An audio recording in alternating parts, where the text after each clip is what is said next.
sekarang kita masuk tentang apa itu radioaktivitas. Jadi, fenomena mengenai sebuah inti tidak stabil secara spontan memancarkan partikel, sinar gamma, atau menangkap sebuah elektron orbital itu yang dinamakan dengan radioaktivitas. Jadi, jika ada sebuah isotop induk yang tidak stabil, dia akan melakukan peluruhan radioaktif dan menghasilkan energi tentunya untuk menjadi isotop yang lebih stabil. Jadi disebut dengan isotop anak ya. Ini isotop induk dan ini isotop anak. Nah, untuk satuan aktivitas radioaktif itu sendiri adalah dinamakan Curie, yang diambil dari nama penemunya yaitu Maria Curie, dan ada juga dalam satuan sistem internasional yaitu Becquerel. Jadi untuk 1 Curie itu nilainya adalah 3,7 dikali 10 pangkat 10 peluruhan per detik atau 3,7 dikali 10 pangkat 10 disintegration per second. Disintegration per second itu maksudnya peluruhan per detik. Nah, satuan internasionalnya itu adalah Becquerel. Jadi 1 Becquerel itu adalah 1 disintegration per second. Ada juga satuan dari Rad. Itu adalah suatu pengukuran energi radiasi yang diserap atau biasanya disebut dengan dosis. Jadi 1 rad itu adalah penyerapan 100 ini adalah argon, 100 argon oleh tiap gram zat yang disinari. Jadi dalam sistem SI, Gray itu adalah 1 joule per kilogram. Jadi 1 Gray itu adalah nilainya 100 radian. 100 radian. 100 rad ya. 100 rad bukan radian ya. 100 rad.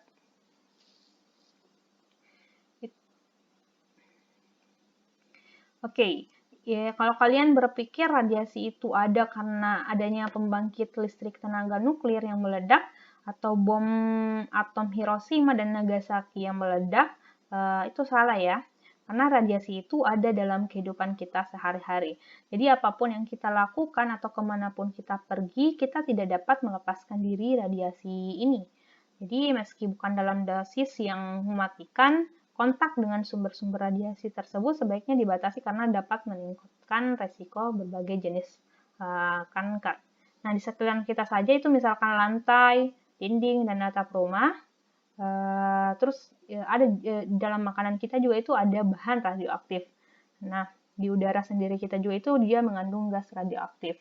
Nah, kita mungkin menganggapnya cukup mengejutkan, tetapi tubuh kita sendiri itu menyimpan lebih banyak elemen radioaktif yang terjadi secara alami.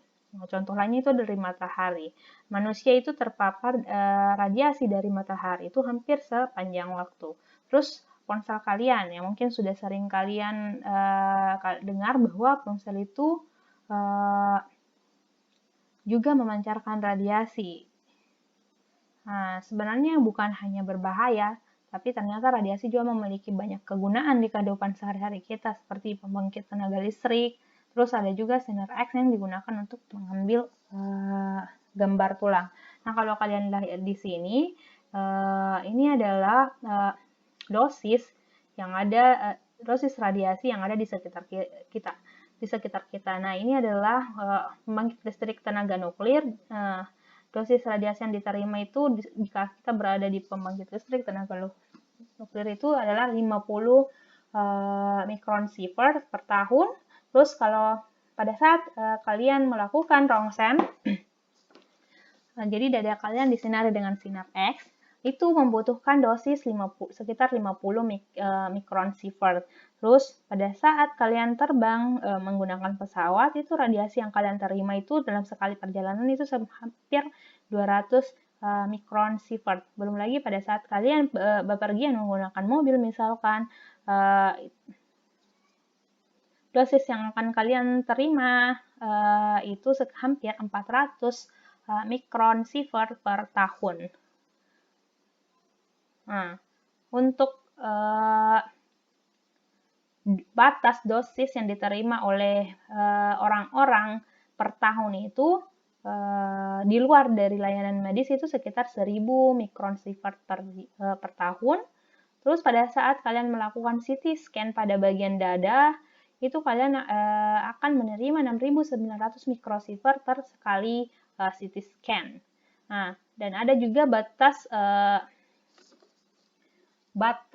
dosis radiasi yang diizinkan oleh pekerja radiasi, polisi, pemadam kebakaran, dan pencegahan penyakit itu 50.000 mikrosievert per tahun, dan batas dosis radiasi yang diizinkan untuk orang-orang yang bekerja di bidang darurat itu sekitar 250.000 mikrosievert per year. Nah, di luar dari ini, atau jika besar dari ini, maka itu cukup berbahaya untuk tubuh kita.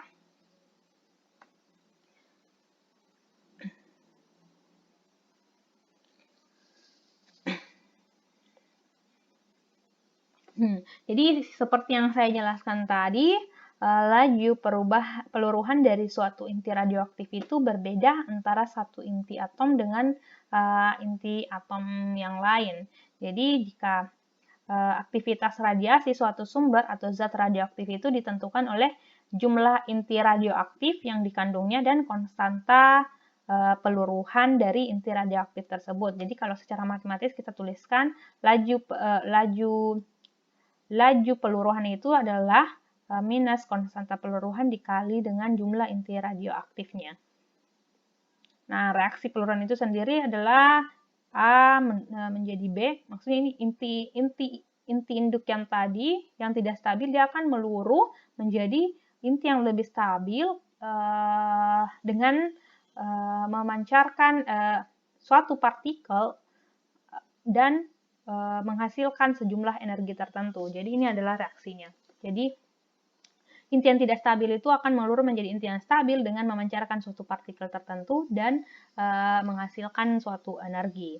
Dan ini adalah jika kita selesaikan ini, jadi jika kita selesaikan laju peluruhan ini dengan cara mengintegralkannya, ya kita integralkan ini, kita akan dapat bahwa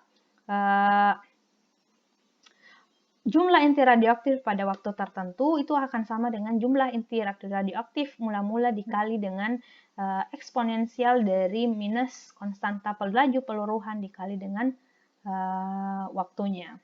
Nah, ini yang disebut dengan hukum peluruhan radioaktif eksponensial. Jadi jika kedua ruas ini dikalikan dengan lambda, kalau kita kalikan dengan lambda kedua sisi ini, jadi lambda n sama dengan lambda n0 dikali E minus lambda T akan dihasilkan suatu persamaan aktivitas radioaktif. Jadi lambda n itu adalah aktivitas radioaktif. Jadi rumusnya akan menjadi A sama dengan A0 E pangkat minus lambda dikali T. Mana A0 itu aktivitas awal. Yang satunya adalah Curie atau Becquerel. Jadi untuk ini yang gambar ini menunjukkan grafik dari suatu peluruhan kobalt 60. Jadi misalkan pada aktivitas awal yang masanya 10 gram dari kobalt 60 ini, jadi kobalt 60 ini bersifat radioaktif, jadi dia meluruh. Jadi aktivitas awalnya itu adalah dia memiliki massa sebesar 10 gram. Nah, pada saat dia meluruh, dia akan memiliki grafik peluruhan seperti ini. Jadi dia akan semakin kecil massanya atau semakin jumlah inti radioaktifnya itu akan semakin sedikit. Nah, pada saat dia 5 gram berarti dia berkurang sebanyak setengahnya, maka itu yang dikatakan dengan waktu paruhnya. Jadi waktu paruhnya itu adalah pada saat inti radioaktif ini, inti kobalt 60 ini berkurang sebanyak setengahnya. Nah, jadi ada namanya usia paruh atau waktu paruh peluruhan yang disimbolkan dengan T setengah. Itu adalah waktu yang diperlukan oleh zat radioaktif untuk meluruh atau berkurang sebanyak setengahnya, sebanyak 50%. Jadi jumlah inti radioaktif pada waktu tertentu itu adalah jumlah inti radioaktif mula-mula dibagi 2 atau setengahnya ya dari awal. Nah, rumusnya T setengah itu sama dengan ln 2 dibagi dengan lambda, atau kalau kita cari nilai ln 2 itu nilainya adalah 0,693 per konstanta peluruhan. Nah, ada juga hubungan antara massa dan nomor atom, itu dapat dituliskan sebagai jumlah inti radioaktif pada waktu tertentu itu sama dengan massa dibagi bilangan Avogadro dikali dengan nomor atomnya, massa dikali bilangan Avogadro, C ini bilangan Avogadro per nomor atomnya. Oke, kita bahas sedikit mengenai penentuan umur radiometrik. Jadi penentuan umur radioaktif atau sering disebut dengan penanggalan radioaktif itu adalah teknik yang digunakan untuk mengetahui usia pada berbagai benda yang biasanya didasarkan pada perbandingan banyaknya isotop radioaktif alami yang ada dengan produk-produk hasil peruruhannya dengan menggunakan tingkat peluruhan yang diketahui. Nah, peluruhan nuklida radioaktif dengan waktu paruh yang diketahui ini memungkinkan seseorang untuk mengukur umur-umur benda yang berasal dari zaman dahulu kala atau zaman purba, seperti bebatuan, fosil, ataupun lainnya. Jadi salah satu nuklida radioaktif yang digunakan itu adalah karbon 14. Nah, karbon 14 ini merupakan isotop yang lumayan panjang waktu paruhnya, sekitar kalau tidak salah 5.700 tahun. 5.730 tahun. Jadi dia mempunyai waktu paruh itu 5.730 tahun. 30 tahun. Jadi C14 ini atau karbon 14 ini bisa berkurang sebanyak setengah jumlahnya jika waktunya itu 5.730 tahun. Jadi karbon 14 ini sendiri itu terbentuk di atmosfer dari nitrogen 14 yang bereaksi dengan sinar kosmik. Sinar kosmik atau radiasi dari luar tata surya. Nah, fosil yang jadi sampel para ahli itu biasanya berupa makhluk organik pada masa lampau, entah itu tanaman atau hewan. Kita tahu bahwa tanaman itu menggunakan CO2 untuk proses fotosintesis, sehingga C14 yang tadi masuk ke karbon 14 yang tadi masuk ke tanaman itu terus hewan juga memakan tanaman, dan juga hewan yang memakan tanaman itu tentunya akan mengandung dalam tubuhnya juga akan mengandung karbon 14. Nah, hewan karnivora yang makan hewan herbivora, hewan karnivora juga itu akan mempunyai karbon 14. Jadi di sini akan terbentuk suatu siklus karbon. Karena semua makhluk hidup berhubungan langsung dengan atmosfer dalam siklus karbon, kadar C14 atau karbon 14 di tubuh makhluk hidup itu akan hampir sama dengan yang ada di atmosfer. Jadi kadarnya itu hampir sama dengan yang ada di atmosfer, yaitu sekitar 10⁻⁻12. Tapi waktu makhluk itu mati, dia langsung terputus dari siklus karbon dengan atmosfer. Nah, dari momen inilah kita bisa menghitung waktu yang dilewati fosil tersebut setelah mati berdasarkan perbandingan waktu paruh dari kadar karbon 14 dengan kadar karbon 14 yang ada di atmosfer saat dia itu mati. Nah, ketika makhluk hidup mati, tanaman itu tidak berfotosintesis lagi. Ya, terus yang hewan herbivora tidak makan tanaman berisi karbon 14 lagi. Terus yang karnivora juga tidak akan makan hewan yang berisi karbon 14 lagi. Nah, siklus karbonnya berhenti. Nah, di sini karbon 14 yang tersisa di sisa tanaman atau hewan itu akan mulai berkurang. Dari situlah kemudian dapat ditentukan umur benda-benda yang berasal dari zaman dahulu kala. Oke, kita masuk contoh pertama mengenai peluruhan radioaktif. Jadi usia paruh inti AU19 itu adalah 2,7 hari. Yang ditanyakan adalah berapakah tetapan luruhnya, terus berapa probabilitas sebarang inti AU198. Oh, jadi di sini salah ya. Maaf. Jadi ini usia paruh 198 ya. Terus andaikan kita mempunyai cuplikan AU198 sebanyak 1 mikrogram, berapakah aktivitasnya dan berapa jumlah peluruhan per detik yang terjadi apabila usia cuplikan ini 1 minggu. Jadi untuk menjawab ini, kita ingat kembali rumus yang tadi. Jadi yang diketahui itu adalah usia paruh AU198 sebesar 2,7 hari. Untuk tetapan lurungnya berarti kita gunakan yang rumus tadi, ln 2 per waktu paruh. Jadi ln 2 itu bernilai 0,693 dibagi waktu paruhnya. Waktu paruh yang diketahui itu adalah 2,7 hari. Nah, ini yang akan kita ubah ke sekon. Berarti dikali 24 hari dan 3.600 sekon. Hasilnya adalah 0,693 dibagi ini. Hasilnya adalah 2,97 dikali 10 pangkat minus 6 sekon. Nah, itu adalah konstanta peluruhannya atau tetapan luruhnya. Terus berapakah probabilitasnya? Jadi probabilitas peluruhan per detiknya itu adalah tetapan luruh maksudnya yang ingin ditanyakan. Jadi probabilitas peluruhan sebarang inti AU dalam 1 detik itu adalah 2,97 kali 10 pangkat minus 6. Jadi kalau ditanyakan probabilitas peluruhan per detik itu adalah tetapan luruhnya atau konstanta peluruhannya. Jadi A dan B ini jawabannya adalah sama. Terus andaikan kita punya cuplikan AU198 sebanyak 1 mikrogram, berapakah aktivitasnya? Nah, di sini kita rumuskan hubungan antara massa dengan aktivitas yang tadi. Jadi N itu sama dengan massa radioaktif dibagi dengan nomor atomnya dikali bilangan Avogadro.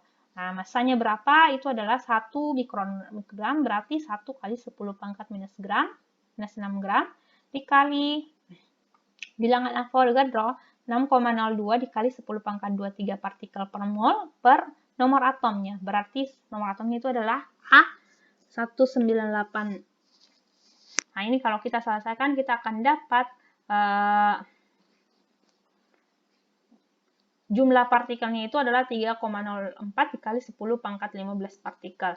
Nah, untuk mengetahui aktivitasnya, kita tinggal kalikan dengan konstanta peluruhan yang tadi. Nah, kita akan dapatkan hasilnya adalah 9,03 dikali 10 pangkat 9 peluruhan per detik atau sebesar 0,244 Curie. Nah, berapakah jumlah peluruhan per detik yang terjadi apabila usia cuplikan ini 1 minggu? Nah, kita tinggal ganti usianya sebesar 1 minggu atau nilai T-nya itu adalah 1 minggu. Jadi, aktivitasnya adalah aktivitas awal dikali eksponensial minus lambda T. Jadi, aktivitas awalnya tadi itu adalah ini 9,03 dikali 10 pangkat 9 peluruhan per detik dikali eksponensial minus konstanta peluruhannya sebesar 2,97 kali 10 pangkat minus 6 per second dikali waktunya. Waktunya yang ditanya itu adalah 1 minggu, berarti kita ubah ke detik. Berarti 7 hari dikali 24 jam dikali 3.600 detik. Kalau kita selesaikan ini, kita akan dapatkan aktivitas peluruhannya itu adalah 1,50 dikali 10 pangkat 9 peluruhan per detik. Oke, selanjutnya contoh kedua.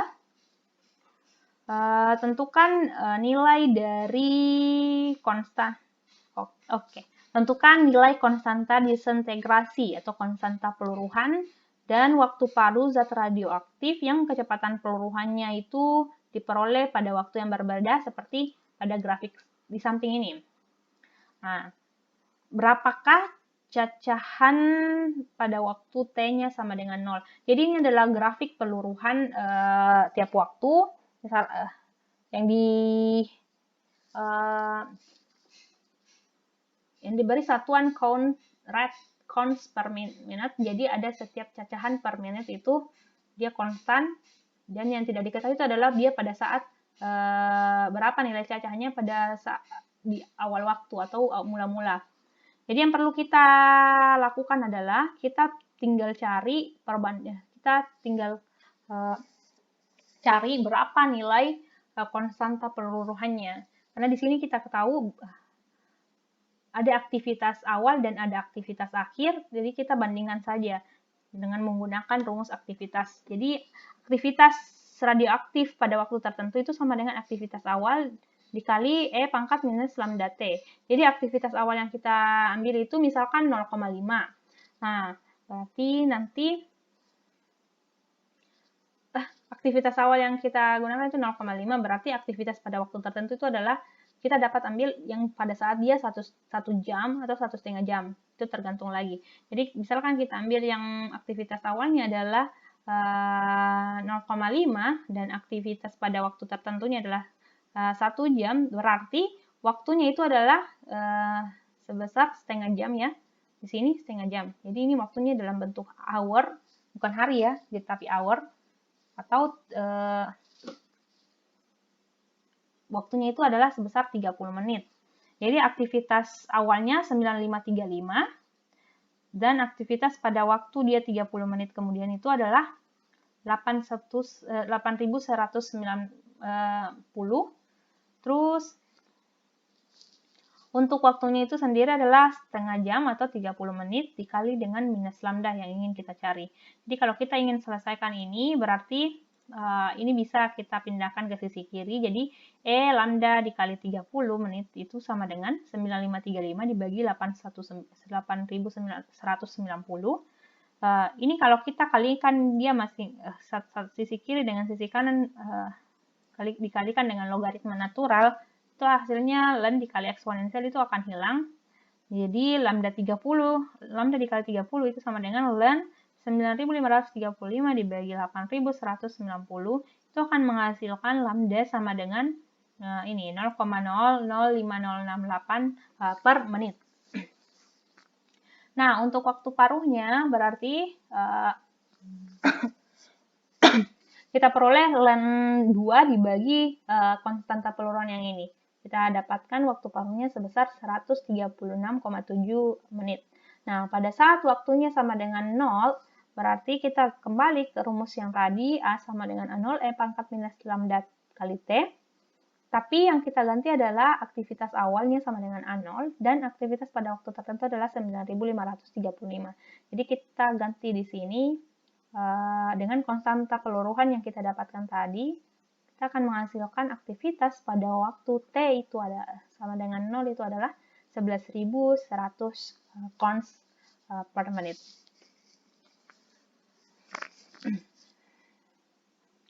Oke, contoh berikutnya. Waktu paruh suatu unsur UX1, jadi ini istilah saja ya. Kalau misalkan ini suatu sampel di dalam laboratorium yang kita teliti, biasanya itu kita tuliskan dengan UX1.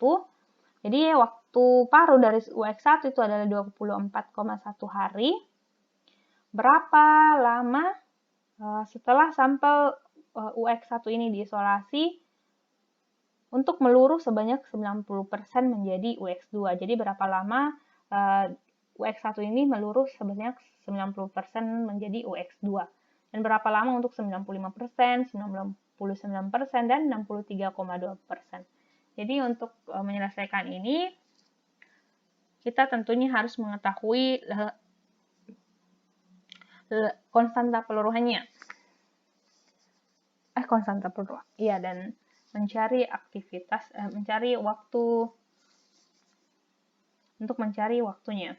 Atau berapa lama sampelnya itu meluruh sebanyak 90%, 95%, 99%, dan 63,2%. Nah, untuk reaksinya itu berarti UX1 ini akan meluruh menjadi UX2. Berarti waktu paruhnya itu yang diketahui adalah 24,1 hari, sehingga lambdanya adalah ln 2 per 24,1 dibagi 24,1 hari. Itu hasilnya 0,028755 per hari. Nah, pada saat untuk 90% yang sudah meluruh, berarti ini kan seperti ini ya. Kalau kita gambarkan dia dalam grafik, nah dia kan meluruh seperti ini. Jadi A0-nya di sini, jadi UX1-nya di sini. Terus A0-nya. Jadi aktivitas awal UX1 di sini. Terus pada saat dia 90%, jadi di sini kan masih 100%. Nah, pada saat dia 90%, berarti sisa UX1 ini, jadi pada saat dia UX1 ini meluruh sebesar 90%, otomatis yang bersisa untuk UX1 ini adalah hanya sekitar 10%. Nah, jadi berapa lama waktu UX1 ini berubah dari 100% menjadi hanya tinggal 10% karena 90%-nya sudah berubah menjadi UX2. Jadi yang ditanya itu berapa waktunya. Jadi itu yang di sini, berapa di sini. Jadi berarti aktivitas awalnya itu adalah dia 100%. Terus aktivitas pada waktu tertentu pada saat 90%-nya sudah berubah menjadi UX2 berarti sisa 10% untuk UX1-nya. Jadi 10 sama dengan 100 dikali eksponensial minus lambdanya 0,028755 per hari dikali waktunya itu akan dihasilkan jadi nanti 10 per 100